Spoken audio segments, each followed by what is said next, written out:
Hello everyone.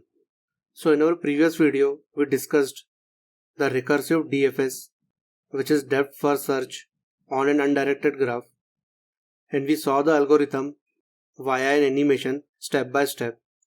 So in this video, we will actually code the algorithm and we will test its working in the main method. So here you can see in our previous videos, we created one class adjacency list graph where we created these three instance variables. One was to hold the adjacency list to each and every vertex. This capital V were number of vertices, E were number of edges, and we saw the BFS and DFS. So this was the iterative DFS using the stack. So here we will see the recursive DFS where the recursion will help us in maintaining the internal stack.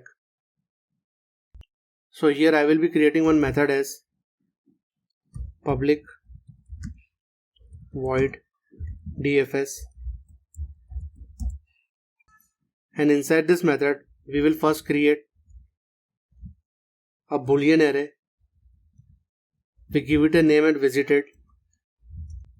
So this boolean array will help us tracking the vertices which are already visited. So the length will be the capital V, which is the number of vertices. So then we will provide a for loop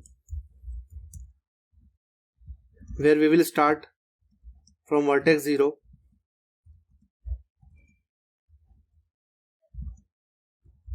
and this for loop will help us in traversing each and every vertex present in the graph. So before visiting any vertex using DFS, we first check whether that vertex is already visited or not. So if it is not visited, we call DFS. We pass the vertex and the visited boolean array. So we'll create this method.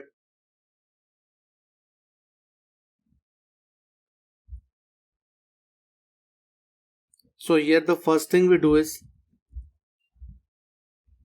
we mark the vertex as visited.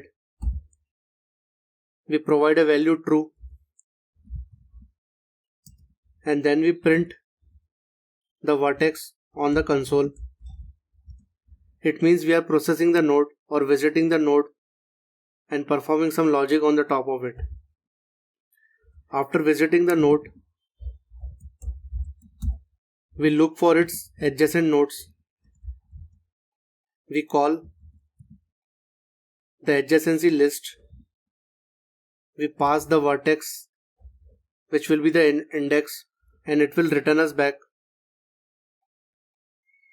a list corresponding to a particular vertex. So to understand more on this adjacency list, you can watch my previous videos. And now here in the for loop, we will check that whether we have visited the adjacent elements or adjacent vertex or not. So if we haven't visited them, we call DFS, we pass W and visited. So friends, this is all about the DFS algorithm. Now we'll test its working in the main method. So here let's suppose we are given with this graph where 0 is connected to 1, 1 is connected to 2, 2 is connected to 3 and 3 is connected to 0. Now let's say there is one vertex which is 4, which doesn't have any edges. This is the only node. So total number of nodes we have is 5 from 0 to 4. And if I print the graph,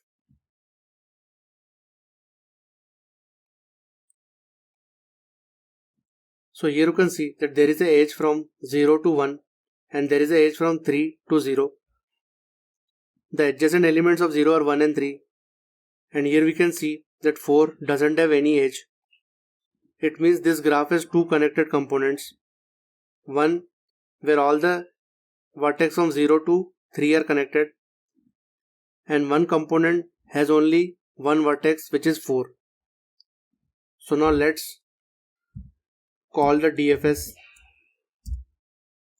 and if I run the main method again, so here you can see it printed the graph in this order.